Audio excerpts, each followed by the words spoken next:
Hello, you're listening to Babak and Ray Have Nothing to Say. It is Friday, the 20th of March, 2:56 p.m. I only tell you that, so why do I tell you that? I'm going to ask my friend Ray. Hello. Hello. Good afternoon. We don't usually chat in the afternoons for the intros. That's anyway. So good afternoon, Babak. And I guess Good afternoon. I guess why we say that is to juxtapose these intros, these pre-recorded the intros to the intros of the podcast. We sort of we timestamp it to show them where it's different. A lot's changed. We've grown as humans. A lot's changed in the world. News stories have come out. The world's a different place. AI has evolved since we recorded the podcast. So it's good to tell them all. Yeah. We're one step closer to Christmas. I reckon that's probably the biggest change, actually, when you think about that. Like, since we recorded the podcast in November, was it that we would have done it all? And now it's March. That's 5 months. That's quite a long time. It's even longer than 5 months, or at the end of March. Wow, that's so long. That's so long away. Half a year away. But in that half a year, one thing that has definitely happened, accelerated, is AI. Like, don't you think? Like, I think around that time we were just marveling at it coming out. And I remember South Park had it and stuff like that and how good it was in that. And now it's just like, what's going on? Well, I fell in a little loop with it at the beginning where I thought I was having a conversation with it as a joke, and then it became my best friend for about 3 days. Oh, that kind of AI. I'm more talking about, like, I've got Jeffrey Epstein doing Gangnam Style on my fucking Instagram and shit like this now. What, are you getting that made? Are you making that? No, I don't know how to make that. I barely know how to turn on the computer. But I think all you have to say is to make Jeffrey Epstein do Gangnam. I don't know, because I was going to say, like, I've kind of turned it off. I don't like it. Has anyone? It's sort of a good sketch this week. It almost feels too on the nose. I've got to tell you, it seems too on the nose, right? And it obviously have to be done in a very careful way to pass, reality show trailer instead of Love Island. Epstein's Island. Yeah. Comedy sketch. SNL kind of comedy sketch style. Well, where are the laughs coming? Don't you reckon that's going? Where are the laughs coming in that one? Straight up the premise. Everyone's like, I can't believe they're doing this. Epstein's Island. I can't believe this sketch is happening, right? And obviously it's not young. It's making fun of these older men, like badgering these younger women like they don't want to be in the relationship or whatever. It's not. Oh, God. I don't want to. I'm not writing the sketch, all right? I'm just giving this premise to the writers. Let's edit some of this out. Can we edit the intros to the intros?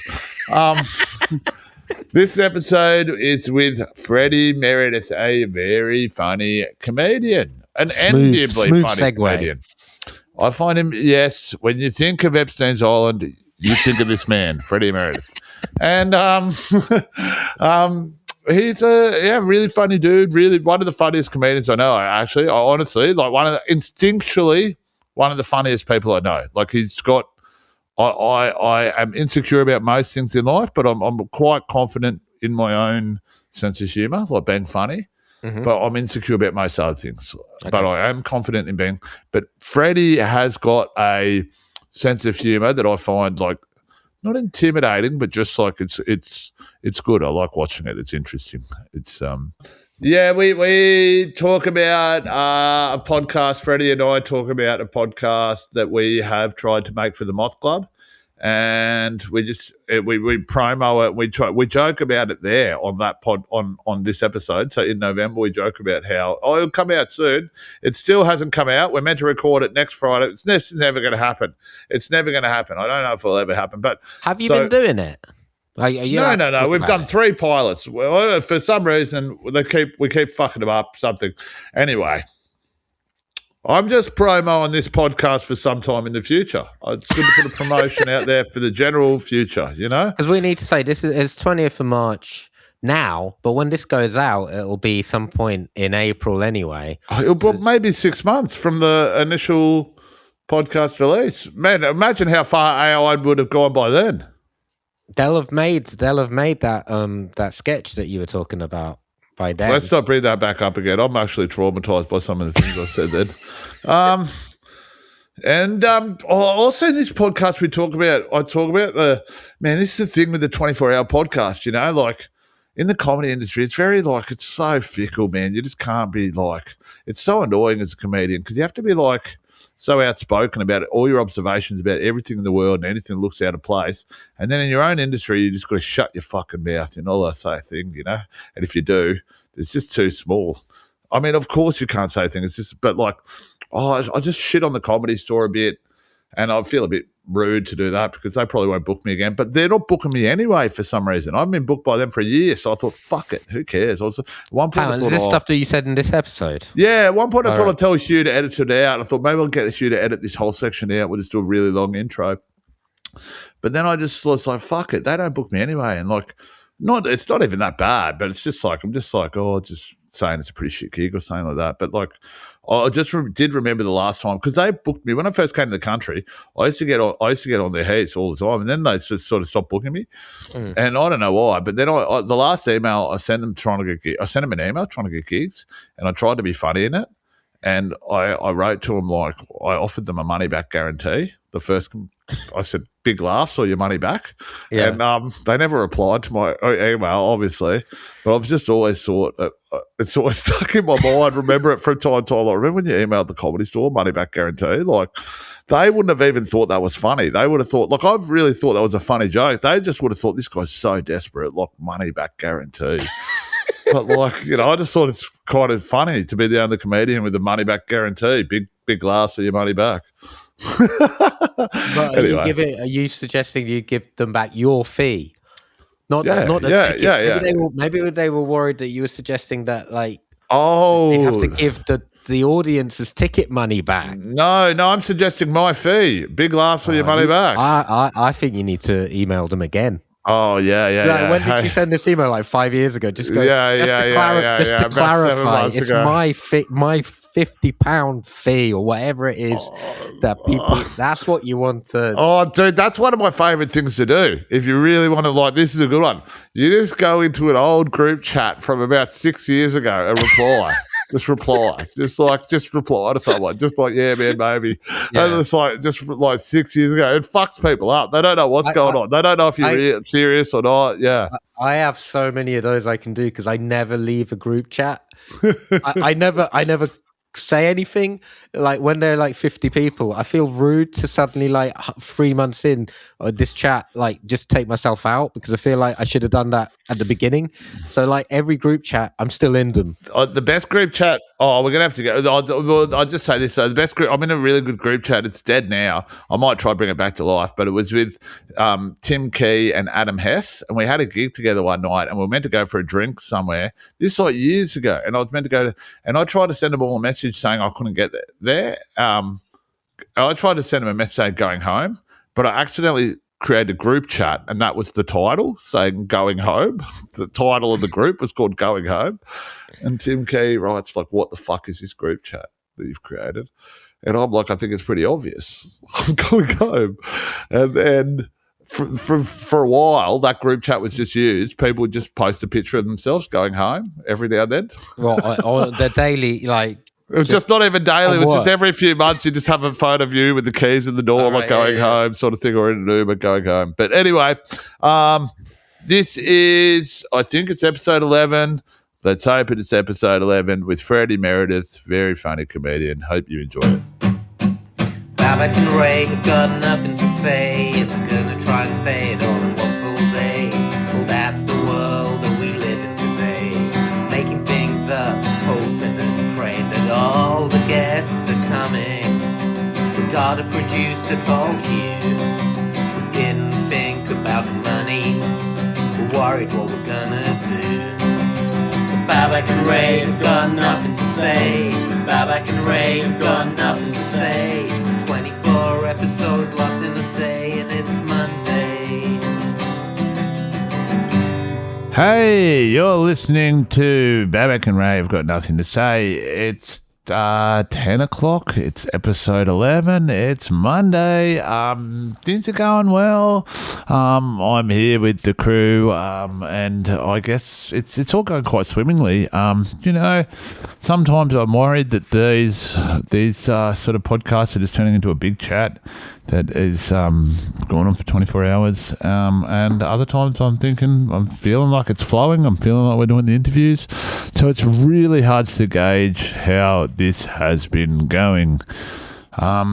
Hugh, with me, obviously, as always, is Hugh and Babak. Hugh, how do you feel like it's going?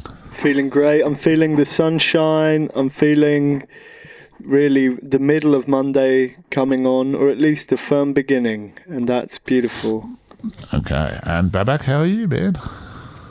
I feel good. I feel envious in a way because Hugh's facing a window and I'm facing the same neon lighting, and it's like I know it's changed behind me. We could maybe turn it off now, the neon, if you wanted. I don't make a difference. It's just I know behind me it looks nice. It's and nice. I can feel the change. I can feel the change in what do you call it? Circadian rhythm. Circadian. What do you mean? Is it? Oh, you can feel a bit of a crash or a kick in. I can't tell which one it is, to be honest. Something's changed. Something's changing. Well, look. Let's go through the good points. The good points so far is that we've run into time. It hasn't, like I was expecting. My honest thoughts was by this point we would have a lot of tech fuck ups, and we would have a lot of logistical fuck ups with the guests, and it's gone pretty perfect so far. We're sticking to time. I can't believe this. Yeah, I feel like we still have a 4 o'clock issue, to be honest. Unless anybody's heard anything. What happened with 4 o'clock? You've seen the emails also. There's a 9:20. There's a 9 o'clock issue. Oh, we kind of knew that, sort of. Okay. The loose Anders one. I keep turning my phone off because it keeps making that noise. It's all over. It's all over. It's not over. We just work out. Roll with the punches. That's way later. Anyway. That's way later. Yeah, we got a day to figure out what's going on there. We've got a guest here. Yeah, sitting in the hospitality area. Well, yeah, it's a beautiful day here. We're doing the podcast. It's going well. I'm worried about you and your hydration and your food because you have, for the last 12 hours, just been surviving off Haribos and coffee, and that is really not okay. I had a hash brown and 2 bananas. A hash brown and 2 bananas. Yeah, okay. I think that's okay.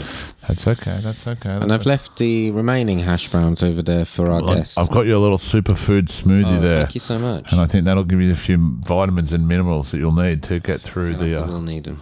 To get through the rest of the podcast. But yeah, there are no breaks there are no food breaks, there are no drinks breaks, there are no bathroom breaks. So you will occasionally hear the slurp of a drink or a crunch of some food. Or we're keeping it classy. Someone will just disappear for a bit to go to the bathroom, and the other person will cover up for them. But today's episode, we're gonna have to wake ourselves up. So I want to talk about some exercise, and I want to talk about walking. And I know you like walking, and I know we talk about the most amount of steps ever done, and that's what made me look it up. The backlog was because once you sent me a photo of your steps and it was 40,000. And I thought this is a world record, and I went back over mine and I saw a 44,000. And then, as mentioned in episode 1 or 2, I did 47,000 in Paris earlier this year. So, and I reckon that would have been 50 if I had another watch because my phone was. So, my point being is we are going to have the lowest steps that we've ever had today. I imagine so, yeah. We might not even break 100. Well, you might. Well, I've had to run to my room to get changed for each episode, so I guess that's definitely going to get me over 100. Do you reckon? Oh, yeah, 24 times. 24 times. Yeah, that's 240, yeah. And due to a weak bladder, I have been going to the loo after every episode. That's good. Oh, so a few more steps in there. Yeah. Yeah, you're going to get there. You get pretty close.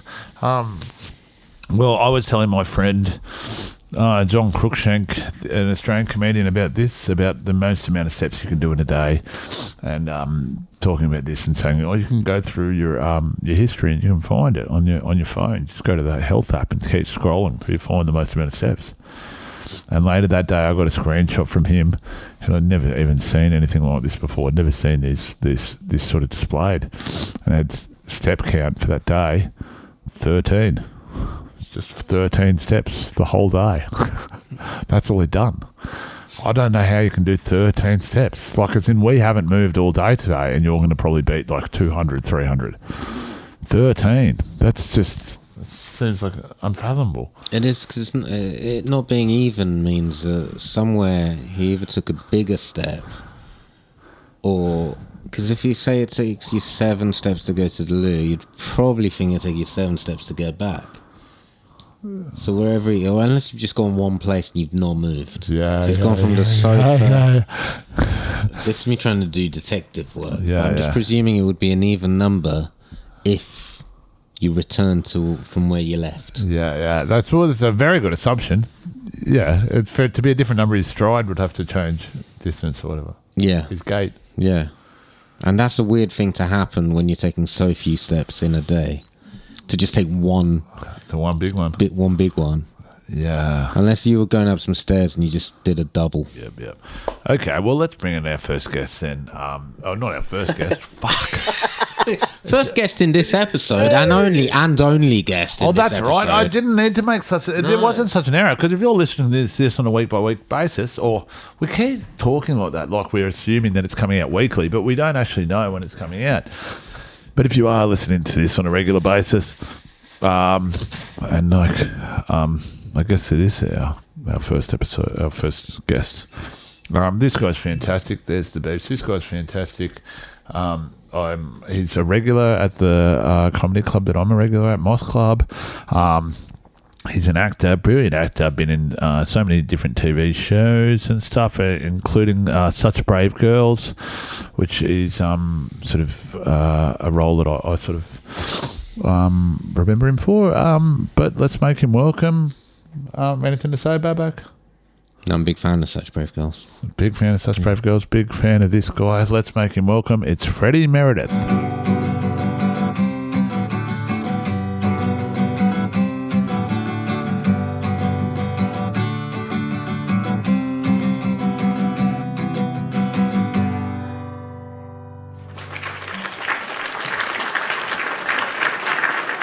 That is a rapturous round of applause there for our next guest, Freddie Meredith. Wow. Freddie, thank you for coming on. Thank you so much for having me. It's a pleasure to be here. We'll apologise for the heat. Yeah, well, I've got my fleece on, so that's good. Might take that off. There is a selection of clothes that you can choose from there. Oh, nice. They're my outfit changes. Oh, really? Yeah. Make it seem fresh, everyone. You've got the Brazil top. Well, I needed 24 outfits. You'd be surprised to think that you don't think you have 24 outfits, but you do. Can I disgustingly. ask, have you kept a system of which ones you've... Yeah, I've been throwing the ones that I've worn in the corner. Right, okay, yeah. So, Freddie, firstly, can I be the first one to say happy birthday? The first and only person to say happy birthday. Thank you very much. Is it today? No. Oh. Yes. Oh, well, then can I say happy birthday too? Yeah, but it has gone. It has gone. I appreciate you coming in. I know you were out probably having a few beers with the boys last night. Yeah, you could say that. Yeah. But thank you. But you obviously, you did go out for your birthday last night, have a few drinks. Yeah, no, I did. But I said, any time after 9, which sort of, feels cruel to you because you've been going since midnight. Yeah. We have all the times to fill. I mean, yeah, that's true. Yeah, well, we've got to drop out at 4 p.m. potentially if you know anyone. If you want to come back. Really? Yeah, we're come back. I'm free. We're looking for another guest at 4 p.m. I got you I did get you both a gift. Oh, this is sweet. I don't know if anyone's done this before on this podcast today. Oh. So I got you 2 energy drinks that I've never seen or heard of. Seen or heard of before. I think you should maybe choose which one you want, or I feel like try them and see what I you feel think. like Ray would naturally go for the ginseng energy, wouldn't you? I would go for the ginseng Yeah. energy. Is it Yeah. You're more ginseng? of a See, sting. I guess I am. Well, I need that. There's blue on it. I love need a that- blue drink. The squid. No, I think that is some sort of plant. Oh, it's like it's like a ginger root. Yeah. It's a ginger root. Can you see it? Oh, you are think- recording this. I think that's But- the safer one. I guess I'm. Well, yeah. Look, you got your This one seems good. You got a bit of ginkgo biloba in it, and that stuff. That stuff's good for the brain, I guess. And This one's just blue thunder. Yeah. that's just got the sting.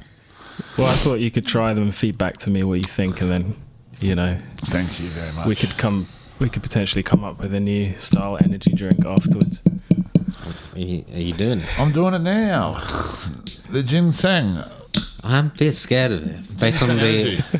No, I think it's really good. I think it's going to be really good for I you. This think it's looks because like- of all the coffee they've already put in. This one looks like when Homer finds himself on a box in Japan in The Yeah, Simpsons. It kind of looks like that. The packaging of this thing. I can Okay, I smell like this. it. I can smell this one. Yep.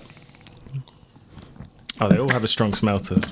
That's pretty good. Now that is some ginseng energy if I've ever heard of Is that it. giving you a That rush? is blue thunder.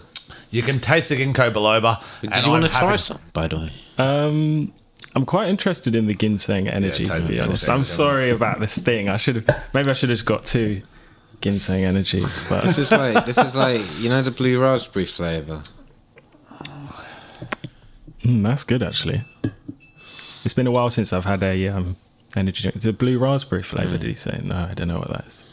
Now let's get down to business. We've got to get down to business about the big podcast, finding out about our guests. Yeah. Getting into their brains. Yeah, how does it work? Well, we need to know about you as an artist, as a human being, how you work, how you How come up with these? yeah, where do you come up with this comedy- crazy yeah. stuff? Like, one big question I've had, I see you do a lot of shows at Moth Club, Freddie Meredith and friends, and I want to know, how do you have this many friends? Well, yeah, it's always a surprise to me, and slowly but surely, it's the same guest list each time. What's that? Apologies, I'm having a phone call from Mr. Raheem. And if you're wondering who Mr. Raheem is, you'd have to listen back to one of the other previous episodes. But I have been messaging this guy here, a palm reader. I've been sending him pictures of my palm. And now finally, Mr. Raheem has called me back. I don't know if I can answer that yet. I'm not ready to speak to Mr. Raheem. Yeah, No, you no. had to. But if you were to show Freddie the picture of the palm you sent him, it looks really flipping Yeah, it weird. was It weird. doesn't look like Ray's hand. This is Mr. Raheem. So I've sent him a God. message. Hey, man, is this okay? And then it's like, Who are you? It's me, Ray. I like that he's calling you, to be honest, because I think he's going to get to It's the that- bottom of it's- who you I'm are. thinking there's something bad happening with my hand. I think that "Who are you" is a bit more. It's a bit more of a leading question rather than. Oh, right. Like, who are you in this world? Yeah, Like, how do I yeah. fit into it? Well, he is a palm But reader. I'm just thinking, he was sending messages before and kept deleting them. Has he not? No, he wasn't. He wasn't sending them. I was was getting the writing. dots, and then they were disappearing. So I think he was thinking for a long time, and I And thought, then he decided to call. and then he's decided to call because it was like obviously too much what he wanted to say, and he couldn't convey it all in those words. And he's like, "This needs a phone call." That last photo is good. Oh no, that's actually just a map of the hand. So Freddie, you got your live stuff, you got your acting. What are you working on at the moment? What are you doing right now? I'm working on a lot of stuff that I can't talk about. I'm up to my eyes in NDAs and huge. We keep getting More We NDAs. keep booking these guests who can't huge talk about the stream stuff. up, yeah, I wish I could talk about all the things I'm up to, Joe. but I'm doing a show on Saturday. Really? Yeah, Wow. yeah. And you can talk about it. Yeah, I can talk about it. Believe it or not, it's at Moth Club. Wow. Which is a place that Mothclub.com. I think you know. Yes. And I was thinking actually on the way here that I think I first met you when your son did a set at Yeah. Moth Club, and it was absolutely incredible. He was a guest. He was our guest on episode 7. Oh, really? Yeah. Oh, episode 8 before he went to school. Yeah, on the way to episode school. is This is episode 11. So, and we did mention this, and your name was mentioned there. So it is coming in three I did mention it. full circle. Yeah. As it- Because I should mention, Freddie's my favourite Batman. I've said it before. Your favorite Of all- Batman? yeah. Oh, all right. Of all the Batmans I've seen, he was my favourite one. Yeah, I mean, it is an incredible transformation, you've got to admit. But yeah, what am I up to?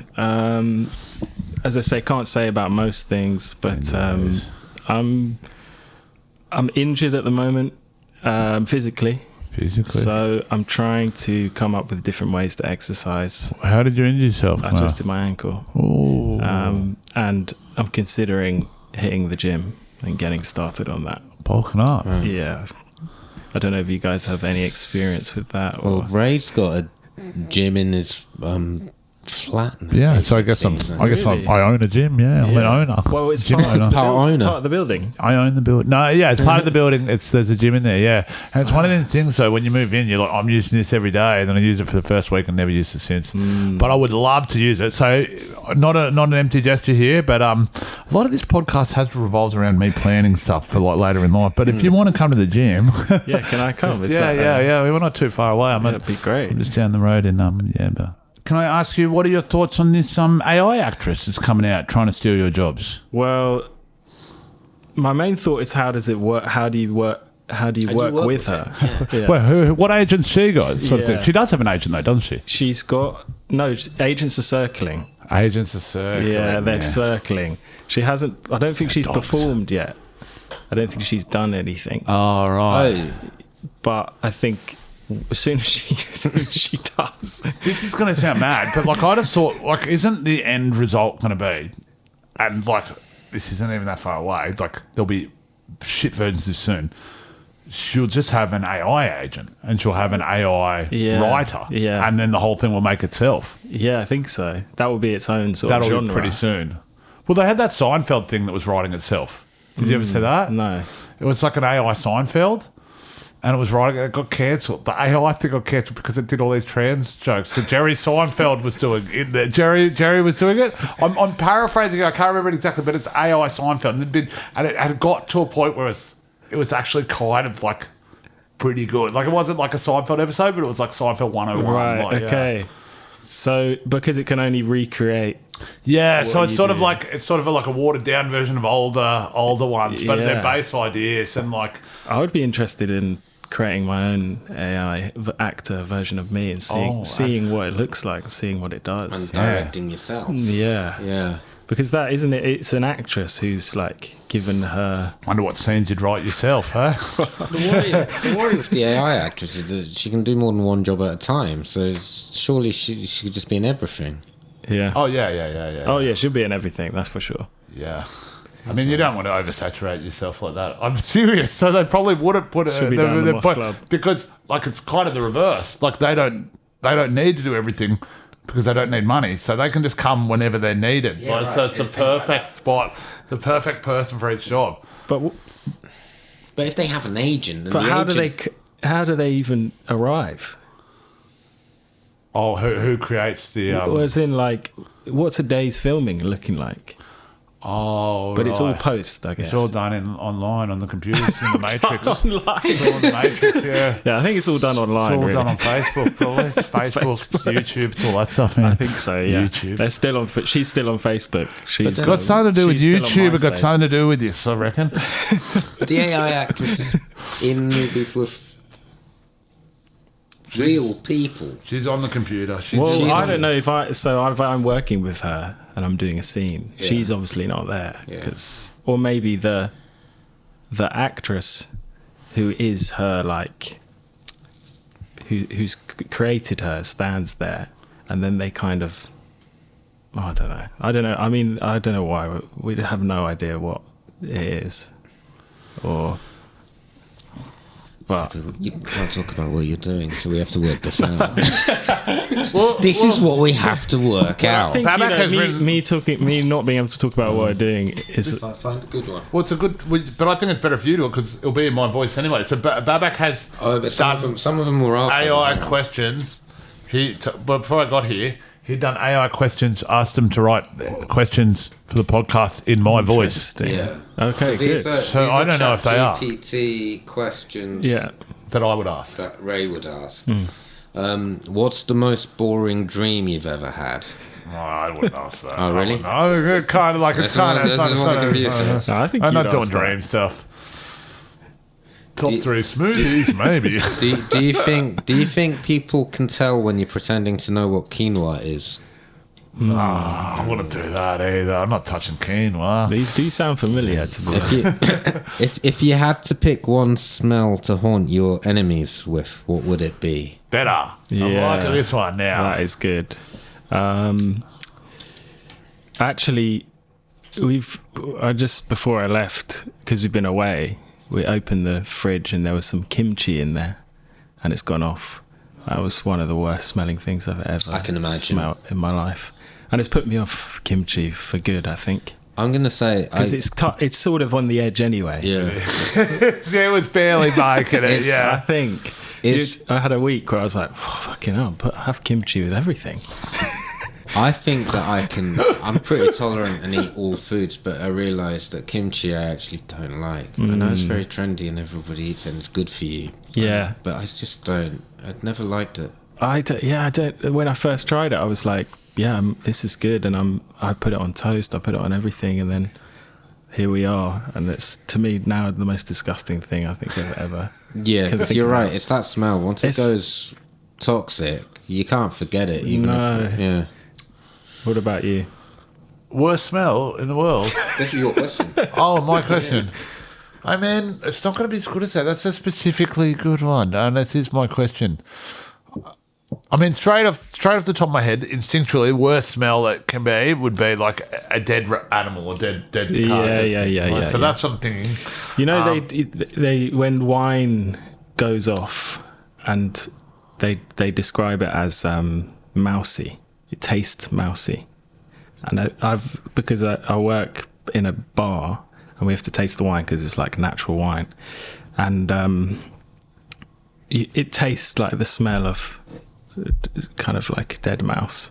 You know, and that could be wrong, but I think that's the way I'm interpreting it. It's a certain taste that can only be described as mousy, but I'm sure natural wine experts out there. I'm sure there's a lot of natural wine experts listening in. Yeah, mousy wine. And what's your worst smell of all time? You know what?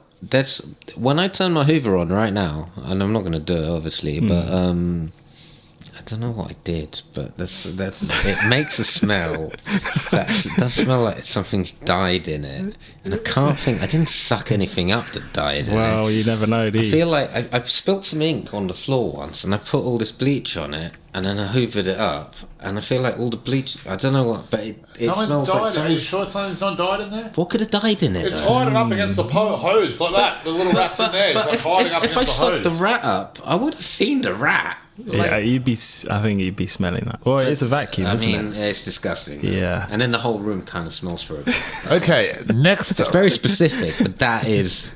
I'm intrigued to find out about these questions. Next one in my voice, please. I don't know if this was in your... I mean, I wrote it, so it must have been from that set, but this one was really for Harriet. Is ghosting just performance art? We were talking about ghosting earlier. And yeah, that's what I'm saying. That was my big take. I said ghosting should just be a normal way of leaving a party. That was my... Oh, yeah, that was with Will. We got. This is the thing we're trying to do. Isn't ghosting on messaging? I think that's in dating that term, but ghosting isn't ghosting just leaving a party without saying goodbye to anyone? No, that's a French exit, isn't it? Yeah. Or an Irish goodbye. French exit. Yeah. I thought ghosting was being like, I'm just going to ghost this party. That's not RSVPing. Yeah. I mean, just get this all wrong. Ghosting is not replying to someone. Yeah. This is like when I found... It's a bit more psychological, maybe. But yeah. But I don't know. I think it is all right. It's ghosting performance art. I don't even understand how that makes sense. No, but would you prefer someone just sort of stopped speaking to you rather than maybe told you why they? It's a very hard thing to do, to stop speaking to you and make you feel like it's okay. You know what I mean? Yeah, so they've only got a one. It's like a 1% chance of happening, because it's usually going to explanation will be harsh, or not doing it's rude. Yeah. You know, so you've got to do an explanation. You've got to do it well. But it's hard to pull off. I think so. It's kind of like you want to get broken up with or get fired from a place and go, yeah, it was my fault, you know? Yeah, it was my fault. Yeah. That was perfect. Just clear. Yeah, it's done. That's very clear. It's my fault. Yeah. And that's it about the performance art and ghosting. I didn't mean. I got the word wrong. What do you think about performance art, Babak?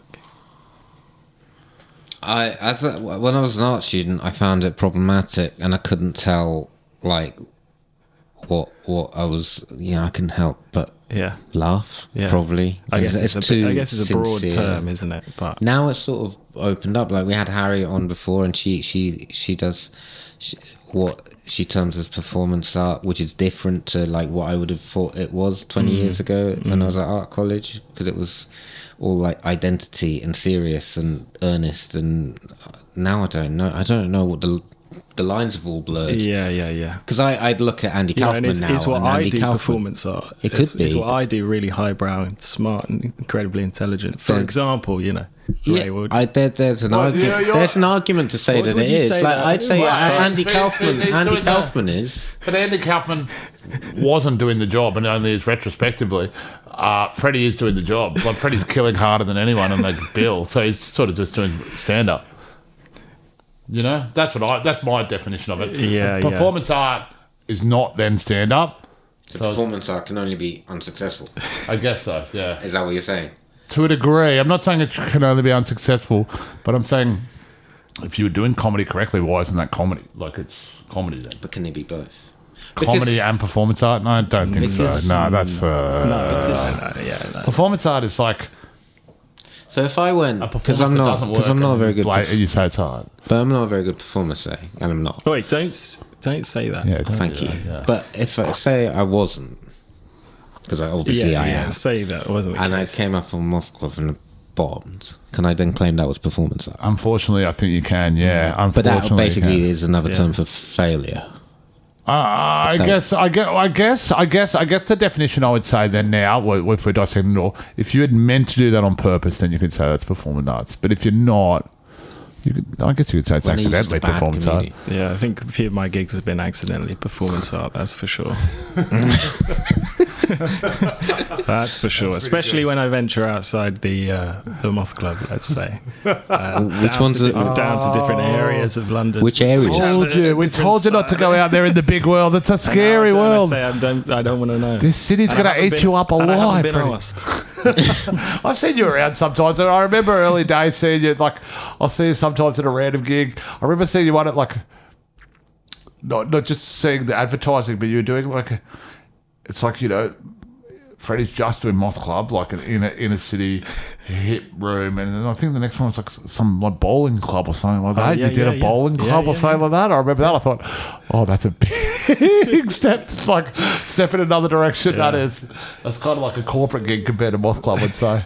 Have you done corporate gigs? No, never. Have you done corporate gigs? I've not many, and I have one of my favourite gigs of all time. You kind of exclusively do corporate gigs. Yeah, I have often at the beginning of the gigs to say, if anyone doesn't work in a corporation here want to get out the fuck out for a second, you're not going to get any of these jokes with your level of income. Jokes about Slack and I've got a big routine on Casual Friday. With a lot of stuff on, but no, I don't get them very often at all, really, and I don't, I just used to have this one joke, this Pockets Fruit, I still got it, and they had this agency I was with when I was here first. They're like, we have a corporate showcase. I don't really know how it works. They have a showcase, and they have corporate bookers that must. I don't really know. And everyone went up and did some spots, and I just did this 5-minute spot at this time where I was really hot, and it's a really good gig. And they're like, you're going to get all this work from it. And I'm like, the next day I get this corporate gig, and I only can say this so flippantly because I don't usually get this is the highest paid money I've had for like one stand-up performance was £3,000 for like 20 minutes. I was like, oh my God. That's good. How did it go? Well, so you're telling me there's people out there just sort of doing that? Exclusively that. They kind of only end up getting a corporate set. But then I think so. But what happened was, so I'm so nervous about it. But then COVID hit again and we get locked down. So it's like COVID, and it gets put online. And so I have to do this gig online, this for the same money. Corporate gig online for the same money. So I'm playing, at the time, I was playing PlayStation with my neighbour, and we're playing like FIFA on the PlayStation. And I'm like, man, I've got to go do this this gig, this corporate thing. I'm here. And he goes, oh, can I come watch? And I was like, I can stream my laptop to the TV. So, yeah, come into my place. So he came in and he would sit down on my couch. He watched it on the TV. And I did it. I put on a suit shirt and I did it. And then we shut the laptop and I go, let's go play PlayStation again. And he just couldn't believe that I'd made... And it was so rare because it doesn't usually happen. I don't know, so that I'm just, but he kind of couldn't believe that I'd made this money from that, and he wanted to become a comedian now because that is like, is that what you do? Well, why don't I do this then? Because why don't I do this? I'll do this. I'm pretty funny, and I swear, like he thinks that I was making all heaps of money all the time. It's so easy and this and that, but that's my one big corporate gig story. It was so good that it was moved onto the computer and it was moved online because. In real life, that was always going to be a shit gig. So a shit gig on the computer, they're accepting that, and then I get to shut it and just play PlayStation. I don't have to travel anywhere. I need to do that, man. Online corporate gigs. I would do that I don't today. know. I don't know if that exists anymore. The online corporate. Once gig. I break the corporate game, you won't be seeing me again. Let's just put it that way. Say bye bye, Tilly Norwood. What's her name? Tilly Norwood. What's Tilly Norwood? Tilly Norwood. What did you call her? Tilly Norwood. Tilly Norwood. Tilly Norwood. She'll be on that. You've got to get her name right, dude, because she's watching. Once you get a corporate gig, though, you know Tilly Norwood agent's going to be all over that shit, and you're going to be out of the corporate game. Maybe we could get Tilly Norwood for 4 o'clock. Tilly Norwood. We should have got an AI guest. You could just speak to the AI, and Tilly Norwood would answer. Yeah, maybe. Yeah. She must be on the system. She mustn't be getting much work these days, I guess. Yeah. Well, not yet. She hasn't got an agent yet. Yes, that's very Got to true. remember, they're just circling. Okay, so you've got Moth Club on Saturday. Yeah. And did you know this, Babak? Freddie and I are doing a podcast. You've told me. It's called the 48-hour podcast. Oh, sorry. We are going to double it. We're going to smoke this. This is why you refused a 25-hour format. podcast. Yeah, Babak did want to do a 25-hour podcast at one point. Which figured we'd do a Christmas special. Yeah. Everyone does, when you... I don't know, I have not done this, but I presume they always throw an extra one in for later. Yeah. I think that sounds right. Hugh's not going to come back just to do 1 hour some other time. This was our moment. Yeah, so it's... I mean, this is quite a good setup. The microphones. Yeah, what type of microphone? It's a Shure 57. Shure 57, yeah. And you got the camera. Yeah, that's a camera. That's Sorry about that. We didn't tell you about that. Yeah, it's sort of filming video. Filming the side of my well, it's important to watch the podcast. I think you're out of shot. I think you're straight in. Yeah, this will probably get on your IMDb. You're a big IMDb. Shot ends here. But yeah, we're coming up with this crazy podcast. It's actually crazy, the sort of things that we're coming up with. Stuff, man. And we're looking forward to getting down and recording this. It's been put off for quite a long time due to someone in the group's unavailability. Is that you? No. In fact, quite embarrassingly, I'm readily available for all the dates they're thrown out. I'm not even included in them trying to find a date and time. Like, they don't even really, they just know. That really goes against the narrative of this podcast where we can't meet up in time, so we have to do it all in one day. Yeah. But we'll get there and we'll record it, and inevitably we'll go, well, we should probably have a think about what this podcast is going to be. I thought you'd had meetings, and it's like... we've had meetings. Yeah. If anything, they've sort of made me regress in what this podcast was about. It started off feeling quite exciting, and it's... You can have too many meetings. Yeah, I think so, yeah. Hence why you do it in 24 hours and work it out as you go. Don't think too much about it. There's I wish I could edit out 10 minutes of each episode so far, and it's impossible. There's no going back. Unless during the podcast we can figure out how to go back in time.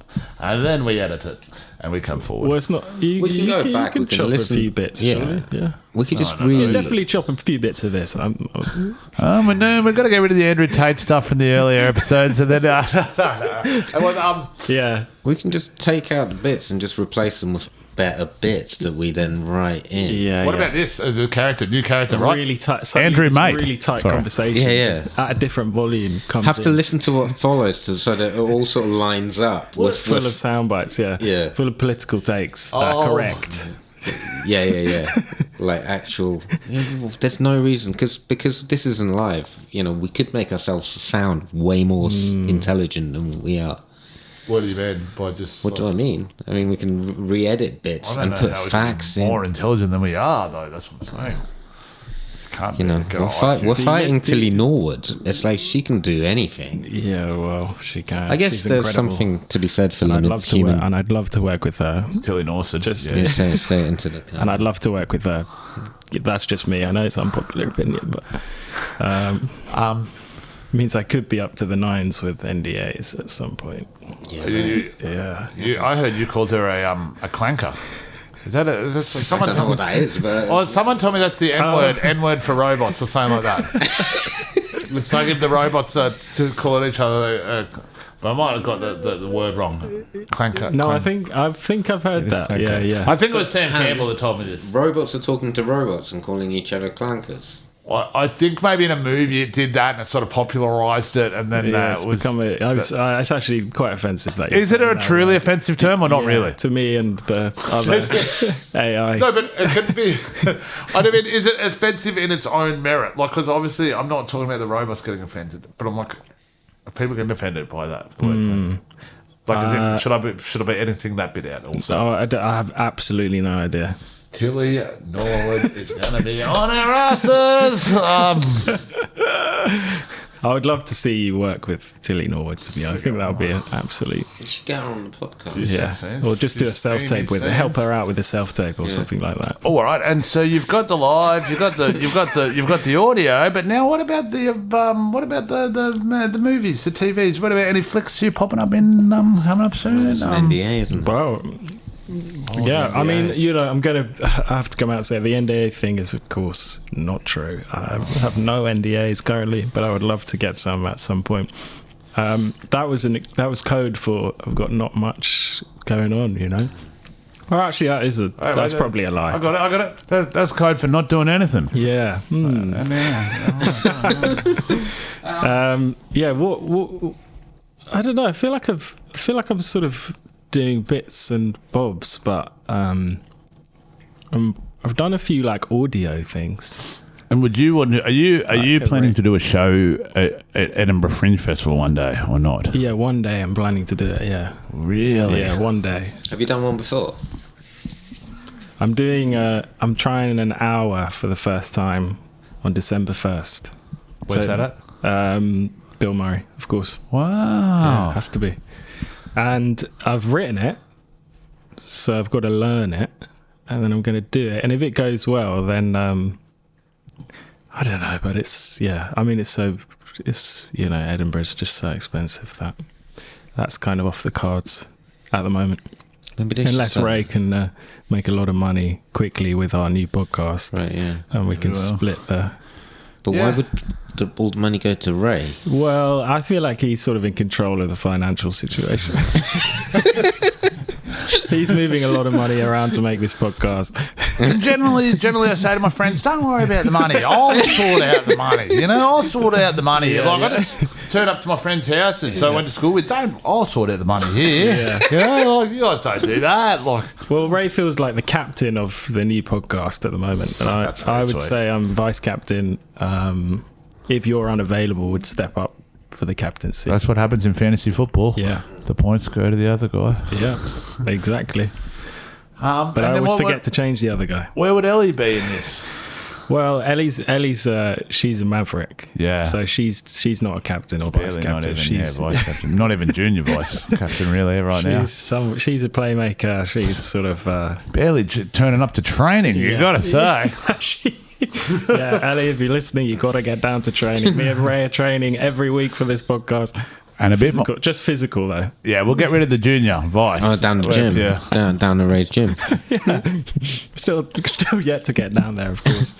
So, yeah, that's a big podcast coming out, that one, as well as this one. That's 2 podcasts, and they should both take me to the top. I'll probably go to the top with this one. Yeah. And then they'll be like, no, there's a bit more of a top you can go with the other one. Yeah. So, we're like, wow. I thought the top was the top. And it's like, no, there's another little bit. Another top. Yeah. There's always another little bit. That's what I've learned because, you could argue I'm at the top. You don't but want to trust rest me, on your there's- laurels. There's more. Yeah. People say when they get to the top of Mount Everest, they get there and there's another mountain on the top of that. They're like, what? This is just getting us to the bottom of the other mountain. So, yeah. Have we ever climbed a mountain? You strike me as someone who. might have Oh, I done that. did. I don't know if it's climbed. I did Machu Picchu. I bet The Machu you could have climbed a I don't think mountain. I've climbed. I've done a lot of walking, but I mean, Yeah. if you add up the steps and you could You both pretend. strike me as you've got walking boots. Oh, yeah. No, I haven't got walking No. boots. I'll do them in the wrong shoes. Wrong shoes. Yeah, Yeah, wrong. actually, that checks out. Yeah, basically. Well, I can say, as for myself, my boots are made for walking.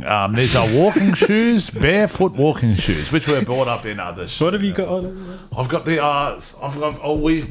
This is actually not the first time I've had a conversation about shoes with Freddie I've Meredith. actually seen that brand before. In the backstage of Moth Club once, I noticed that Freddie had the same shoes as one of the other comedians on. Right. Bridget Christie. Okay. So Freddie and Bridget Christie wear the same shoes. Yeah, and I'm wearing he's them now. today. And so they're That was actually a high point in my life. Really. yeah, he's sort of like he's got it on his resume. Yeah, and then so I see them conversing along and bonding of their shoe type and talking about it, and I jump in. I say, "Yeah, I got these barefoot shoes." And then Bridget Christie, who knows how true this is because I have seen a bond with another comedian in the Green Room shoes. She's like, "Oh, I love those shoes." So she starts, and I'm thinking, this girl just uses the shoes to get in with people, you know. And she starts telling me so now. What am I meant to believe? That the headliner this night has got the same shoes as everyone on at Moth Club? I don't think so.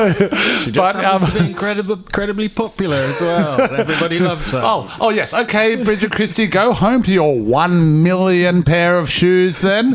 But I did say names will be named on this. You did at the beginning, podcast, yeah. and yeah, so I think that's how she sort of got started as a comedian. Got in there, like going up to one of the first bookers and said, "Hey, I got those shoes." Yeah. It actually wouldn't be the worst tactic, right? Yeah, I so you think you find the bookers of whatever the comedy club is, right? I think people are sort of doing stuff like that. You find their shoes, find what shoes they're wearing, ground, buy yeah. the shoes, and you go in there. Yeah. And you go like, "Hey, I got these shoes." Hey, Like, we're both. Yeah, and they instantly go, "Oh, you should go on. You should go on." Yeah. well, you talk about this common ground. I remember doing a spot at the Notorious, and you talk about corporate. Like, I reckon this gig as a club gig is close to a corporate gig. The Comedy Store in London, like that's close to a corporate gig. It's like it's a tough transit. But like also when you're from Australia, it's very poo-pooed here in the scene. But when you're from Australia, like we don't have a comedy scene that's vibrant. So it's all exciting to be able to do anywhere and to be able to do a venue that's next to the Book of Mormon's pretty cool and stuff like that, you know. It used to be next to Bubblegum Shrimp, and I'd only seen that in Forrest Gump. Yeah. And I'm like, I've got to get a gig at this place and get Bubblegum Shrimp beforehand. Did you have bubblegum shrimp? Well, my big plan was once I get a gig at the Comedy Store, I'll have Bubblegum Shrimp beforehand, but Bubblegum Shrimp shut down. Hang on, what? Oh, bubblegum It's still shrimp. there. It's a chain. Oh, Yeah, it's a chain, I thought it was bubblegum shrimp. I was like, what is this dish? Yeah. Bubblegum shrimp. Bubblegum shrimp. Yeah. I think Anyway, that's I've never what had. that tastes like. I've actually always wanted to. I want to Try go to it. Why Bubblegum haven't you Shrimp. done that? No, I don't know. It's a why bit we like haven't. Angus beef steakhouse. Yeah, that's on the other side of it. That's Yeah, next to yeah. it. Yeah. You get the surf and turf. Oh, actually, no. You know, I have been take there. I have been there. Have you been to Angus Beef? Yeah, I've been. How to was it? Angus. I've always, Yeah, it's all right. I've always been. Are they still there? Yeah, they're next to the Comedy Store. That's the other venue. So you go get the steak, Book of Mormon, Yeah, Bubblegum yeah. Shrimp, then go for a laugh. yeah. It's always like they're always so big and they're always so empty and they're just there and they Yeah. survive. Yeah. Are you talking about which venue you're The talking ab- about? I'm Because that talking could apply about- to all of those. I didn't know that bubblegum shrimp was in London. I thought you were talking about something. If you go, else. I mean that. But Yeah, the Aberdeen- Leicester Square, Yeah. that area, and the shops. Oh, they got it all there though. They got everything you need there. The M&Ms. They We've got got the M&M World, of the course. shrimp, I the go in there steak. regularly. What else do you want? You the steak, bit of shrimp, bit of chocolate. They got this restaurant Movies. called Jollibee. What I've is seen that? Yeah. Filipino. It's like Yeah. the Filipino McDonald's. Is it? yeah, something like that. It is. It's like their chain. It's not Yeah. and they're kind of don't they have Spaghetti like house. spaghetti with sausages. That's Yeah, I like think one so. at Jollibee. Yeah. But they've got, I think it's like on the thing, it's like pasta, pizza, burger, it's like all that is most Jollibee. foods. Yeah. Jollibee's got most foods, yeah. But Jollibee, apparently, sort of a taxi driver. The one here, because it's like it's everywhere in the Philippines, or whatever, and it's very cheap. Right, okay. And then here it's like a bit performative, and it's like twice as much. The prices are all like it's like a bit, yeah, it's a bit gift shoppy. So, yeah. But I go into this comedy store.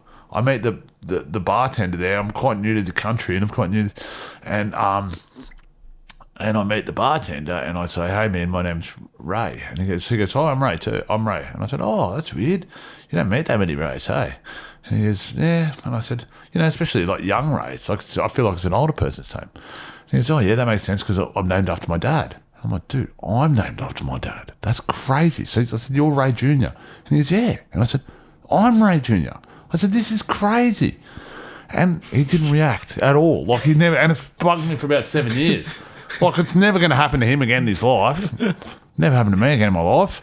What the heck, man? Like, didn't react whatsoever. Like no reaction. Couldn't fucking believe it. Yeah. It's annoying when that happens. I mean, yeah. So when you find it, like I had that with my therapist. I had to pay, and her You have to pay your therapist? Yeah. And her account sort code was exactly the same as mine. It blew my mind. I had to you're not meant to get personal with them and send them additional emails. But I was like, look at this. We've got the same sort code. No reply. Yeah. I should probably not be talking about it. Yeah. But I was very excited. Yeah, I was like, well, I guess this is meant to be. Well, people say I'm not. Yeah, people go nuts for coincidences. I don't really see the people try and read into them. That's what I say. Yeah. I think it's a slippery slope. Yeah. What was your moment that you just said before? I have the same sort code as my therapist. And what Actually, now you say that, something's going on there. Yeah. Yeah. I think you'd think that's that. it. And she's like, "No, you don't. This is that's your sort code. You're reading your sort code. You've been paying yourself. You owe me a lot of money." So should we end the episode by everyone sort of saying a little bit of their sort code or something like that? A little bit of their... Just a little bit of their sort code. But what if we all have the same sort code? Well, what people... He doesn't even care. He doesn't believe in coincidence. Yeah, of course, that's my legacy in this podcast. I don't believe in shit about coincidence. I've never said that out loud in my life. That's what we're here This is for. the sort of thing podcasts do to you, bring out the good stuff. Bring out the good stuff. It's like we have these interrogation lights on and then we just see what we get. And that's making it boiling hot in here. Yeah. Forcing people to say all in sorts some ways of it's the most amount of work you could do a podcast, because it's like acting, you turn up, someone's written the script, you do that. Like stand up, you've got the script, the audience is set up. Podcast, you go into a room with no audience, nothing, and you have to perform with no script for like an hell. Yeah, I'll be thinking about this for a long time until everything that's come out of my mouth. I'll be going, We've been doing this for like 11 hours. Yeah, that's crazy. And part of me you really don't. It feels like you haven't. It feels like you started not too long ago. He means that as an insult. It's like, you guys don't even have to use a microphone, man. You guys seem like you were born yesterday. But I think if you're going to, I think you could make it touch cooler if you're going to be in here for another. It's a good note. I mean, we could probably. What about now? Yeah, there you go. That's what I'm talking about. The ginseng energy is bursting through your veins. Oh, that is a bit of the ginkgo biloba there, going straight into the brain. That's a bit of ginseng root. But yeah, I used to have this. It is a bit hot. When you go to bed and suddenly you think about something that happened 10 years ago. Yeah. This will be this for me for a while. Yeah, potentially, yeah. I don't think it's nice to be memorable. Don't worry, the press won't let you forget about this once we leak this out. Exactly. All right, Tilly North and her lawyers are going to be on your ass. I guess. Can I ask what you're up to today, my good friend? I am going to the theatre tonight. Oh, what are you going to see? I'm going to see a play at the Bridge Theatre. And I'm going to review it for my review channel. It's going to get 1 star. I'm going to see Lady from the Sea. And what are you saying with her? The Simon Stone version, and I think it should be pretty good. And the tickets weren't cheap, so if it's not, it's gonna suck. Freddie, you've been fantastic. This has been one of my favourite episodes I've ever done of a podcast, and if anything, it excites me about our podcast that we will do one day in the future. Thank you for coming on. Thanks so much for having Freddie. me. Yep, pleasure. Thanks, man. Have a lovely day. Let's go to Tesco. Let's go.